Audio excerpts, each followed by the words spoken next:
The Framework Convention on Tobacco Control, the FCTC, is a fascinating document. So that's going to be the subject of this video. So the FCTC is the world's first public health treaty, and it's really kind of cool. It's kind of interesting that the world's first public health treaty occurred within the addiction science domain, and in particular with tobacco products, trying to restrict the use of nicotine. And within Articles 6 through 17, and I'll show you them in the next couple of slides, those are the policies meant to either reduce tobacco demand or reduce tobacco supply. There's 168 original countries who have signed on to the FCTC. Since then, other countries have signed onto it as well. So now we're up to 181 countries, 181 parties who have at least initially agreed to follow the FCTC framework. Now, the U.S. was a part of the negotiations to create the FCTC. We signed the FCTC, but the U.S. Senate has never actually ratified it. So we currently don't legally have to follow the regulations in there. Now, we have our own tobacco control on the books, which is very similar, but again, legally, we don't have to follow the FCTC.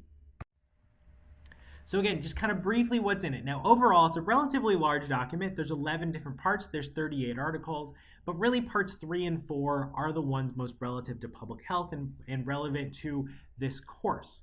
So part 3 of Articles 6 through 14, these are the things designed to both reduce demand for tobacco as well as essentially denormalize it. Make sure that people aren't exposed to hazardous smoke, so secondhand smoke, restricting the contents of the products, making sure that there's warning labels and education and regulating the disclosures of the product, restricting tobacco advertising, essentially banning it outright. Article 6 is increasing taxes, artificially raising the price to reduce demand. So these are all kind of the demand side parts of a substance and of a consumer product that the FCTC tries to minimize. Part 4 talks about illicit products, so trading products outside of the normal markets, the black market, to get around taxes, prohibiting sales to minors, and trying to support other alternatives to tobacco products, both with predominantly with the user, but to all parties involved. And this is focusing on the supply side.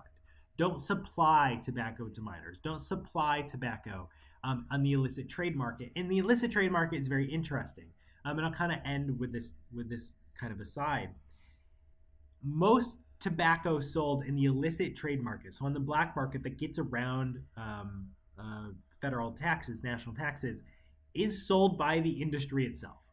It's not someone who's stealing trucks or skimming off the top of packs. It's really coming from the industry itself. And we have the documents, the internal documents documenting that activity here in the United States. So the FCTC, a very revolutionary thing, trying to promote reductions of tobacco use worldwide.